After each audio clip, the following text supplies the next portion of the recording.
बंसी विभूषित करान नवनील दाबात पीतांबरा दरुण बिंब पदाधरोष्ठात् पूर्णेन्दु सुंदर मुखादरविंद नेत्रात् कृष्णात् परम किमपि तत्त्वमहं न जाने।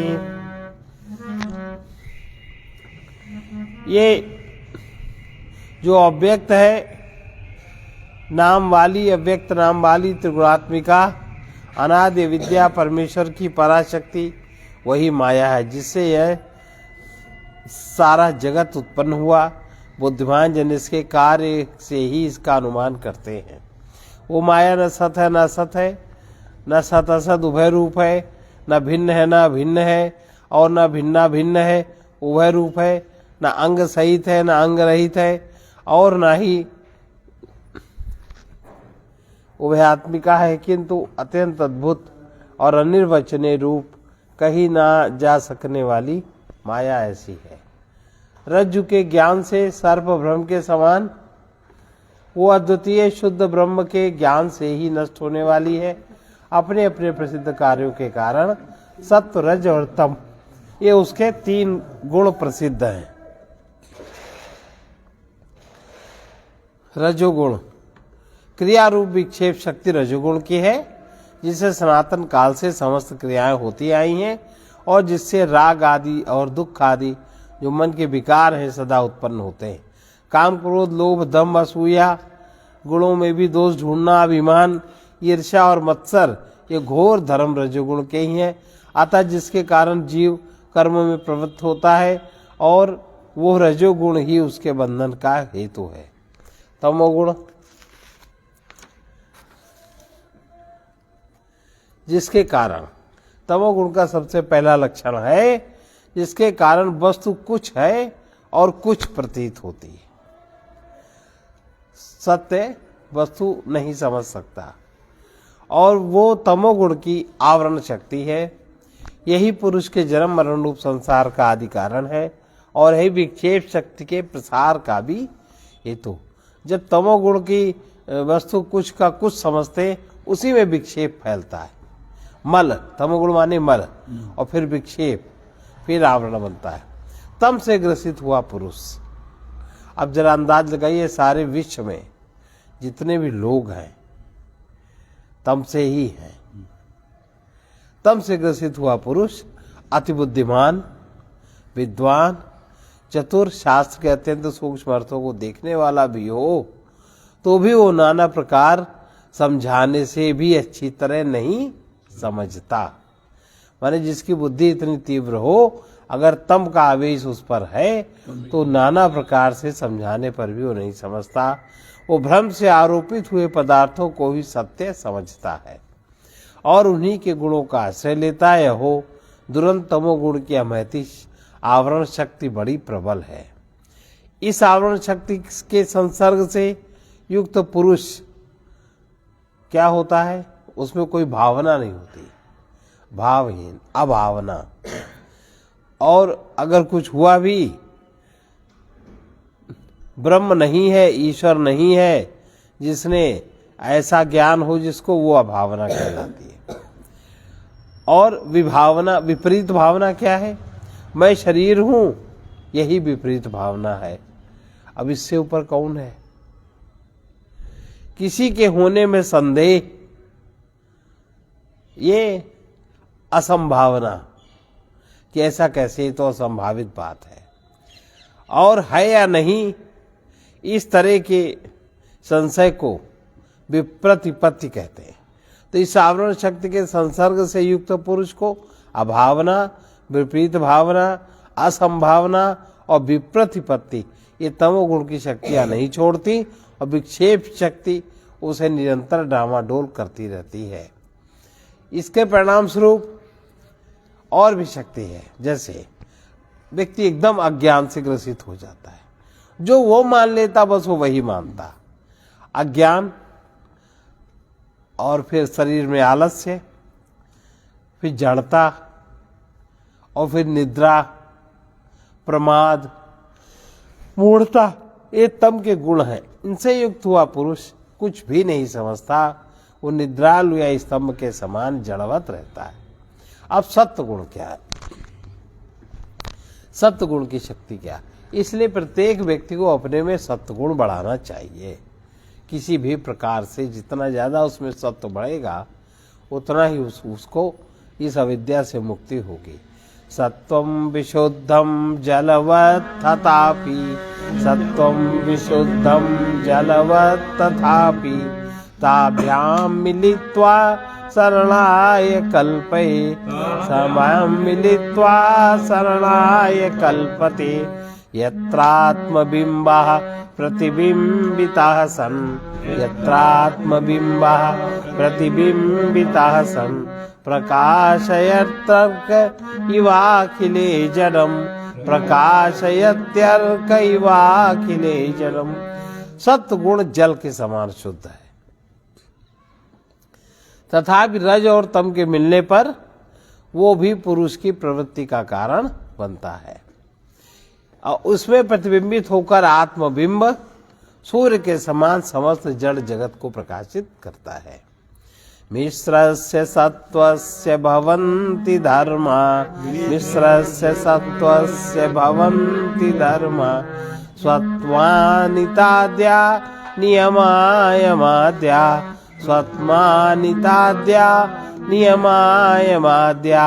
श्रद्धा च भक्तिश्च मुमुक्षुता च, श्रद्धा च भक्तिश्च मुमुक्षुता च, दैवी च संपत्तिरसन्न वृत्ति, दैवी च संपत्तिरसनिवृत्ति। सबसे पहले मिश्र सत्व गुण का लक्षण है, अब जिसमें जिस सत्व गुण में थोड़ा रजोगुण तमोगुण थोड़ा थोड़ा मिला है। अमानित्व, वो किसी से मान नहीं चाहता, अमानित्व गुण उसमें डेवलप हो जाता है। और यम नियम आदि के पालन में तत्परता। अमानित्व जो कहीं मान नहीं चाहता, अमानित्व के बढ़ने से व्यक्ति में यमों के प्रति स्थिरता आती है। यम 5 है, अहिंसा, सत्य, स्तेय, ब्रह्मचर्य, अपरिग्रह, इनमें स्थिरता आती है। और जो व्यक्ति में यम में स्थिरता आती है तो वो व्यक्ति में नियम निर्वाह करने की शक्ति होती है। नियम क्या है? शौच, संतोष, तप, स्वाध्याय, ईश्वर प्रणिधान आद्या, यम नियम। और जब ये दोनों ठीक से निभ जाते हैं उसके अंदर ही श्रद्धा जागृत होती है। श्रद्धा, और जिसके अंदर श्रद्धा जागृत होती है फिर उसके अंदर भक्ति, और फिर उसको मुमुक्षुता, छूटने की इच्छा, और उसके लिए वो पालन करेगा दैवी संपत्ति का। मुमुक्षुता की पूर्ति हो तो दैवी शक्ति का पालन आवश्यक होता है। और जब दैवी संपत्ति उसके में आने लगती है तो स्वाभाविक रूप से असत का त्याग हो जाता है। ये मिश्र जिसमें रज और तम मिले हुए हैं उस सत्वगुण के धर्म है। अब शुद्ध सत्वगुण के क्या धर्म है? विशुद्ध सत्वस्य गुणा प्रसादः, विशुद्ध सत्वस्य गुणा प्रसादः, स्वात्मानुभूति परमा प्रशांति, स्वात्मानुभूति परमा प्रशांति, तृप्तिः प्रहर्षं परमात्मनिष्ठा, तृप्तिः प्रहर्ष परमात्मनिष्ठा, यया सदानन्दरसं समृच्छति, यया सदानन्दरसं समृच्छति। प्रसन्नता, स्वाभाविक रूप से वो व्यक्ति किसी वस्तु व्यक्ति पर उसकी प्रसन्नता आश्रित नहीं, वो स्वाभाविक रूप से प्रसन्न होगा। और प्रसन्न होने के साथ फिर उसको उस प्रसन्नता में ही आत्मानुभव, आत्मज्ञान उसको होगा। और फिर आत्मज्ञान के बाद ही व्यक्ति को परम शांति होती है। फिर वो ऐसा तृप्त होता है कि उसे फिर कहीं कोई अतृप्ति नहीं रह जाती। आत्यंतिक आनंद, जिससे बड़ा कोई आनंद नहीं, और परमात्मा में स्थिति, ये विशुद्ध सत्व गुण के धर्म है। अगर ये सत्व गुण जागृत हो आप में तो ये धर्म प्रकट होते हैं, जिससे मुमुक्षु नित्यानंद रस को प्राप्त करता रहता है। अब कारण शरीर क्या है? सूक्ष्म शरीर लोगों ने पढ़ा, 5 ज्ञानेंद्रियां, 5 कर्मेंद्रियां, 5 प्राण, मन, बुद्धि, चित्त, अहंकार, सूक्ष्म देह। स्थूल देह हम लोगों ने पढ़ी। अब कारण शरीर क्या है? जो हमारे सूक्ष्म शरीर बनने का कारण है, स्थूल शरीर बनने का कारण है। अव्यक्तमेतत् त्रिगुणैर्निरुक्तम्, अव्यक्तमेतत् त्रिगुणैर्निरुक्तम्, तत्कारणं नाम शरीरमात्मना, तत्कारणं नाम शरीरमात्मा। सुषुप्तिरेतस्य विभक्त्यवस्था, सुषुप्तिरेतस्य विभक्त्यवस्था, प्रलीन सर्वेन्द्रिय बुद्धिवृत्ति, प्रलीन सर्वेन्द्रिय बुद्धिवृत्ति। इस प्रकार तीनों गुणों के निरूपण से, तीनों गुण जब मिलते हैं तो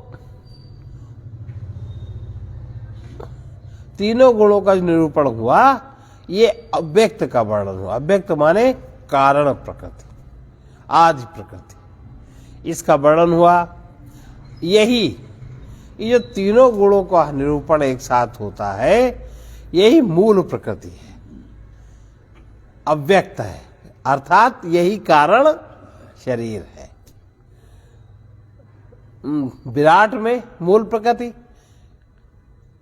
परमात्मा का कारण शरीर है, और देह में यही चीजें, 3 चीजें, 17 स्तंभ, ये जीव का कारण शरीर है। यही आत्मा का कारण शरीर है। इसकी अभिव्यक्ति ये कब प्रकट होता है? इसकी अभिव्यक्ति की अवस्था सुषुप्ति है, जिसमें बुद्धि की संपूर्ण वृत्तियां लीन हो जाती। सर्व प्रकार प्रमिति प्रशांति, सर्व प्रकार प्रमिति प्रशांतिर, बीजात्मनावस्थितरेव बुद्धि, बीजात्मनावस्थितरेव बुद्धि। सुषुप्तिरेतस्य किल प्रतीति, सुषुप्तिरेतस्य किल प्रतीति। किंचिन्न वेदी किंचिन्न वेद्मि प्रीति जगत प्रसिद्धे, किंचिन्न वेद्मेति जगत प्रसिद्धे। जहां सब प्रकार की प्रमा, सब प्रकार माने जगत से संबंधित सब प्रकार का ज्ञान शांत हो जाता है, और बुद्धि बीज रूप से, बुद्धि भी व्यक्त नहीं रहती कोई, वो बीज रूप से उसमें स्थित हो जाती, वो सुषुप्ति अवस्था है। इसकी प्रतीति क्या है सुषुप्ति अवस्था की? मैं कुछ नहीं जानता, पर मैं बहुत आनंद से सोया, ऐसी लोक प्रसिद्धि उक्ति से होती है। अब अनात्म निरूपण, अब हमारे में अनात्म क्या है, अवात्म क्या है? पहले अनात्म देखें। देहेन्द्रिय प्राण मनोअमादया, देहेन्द्रिय प्राण मनोअमादया, सर्वे विकारा विषया सुखादया, सर्वे विकारा विषया सुखादया। व्योमादिभूतान्यखिलं च विश्वं, व्योमादिभूतान्यखिलं च विश्वम्, अव्यक्तपर्यन्तमिदं ह्यनात्मा, अव्यक्तपर्यन्तमिदं ह्यनात्मा।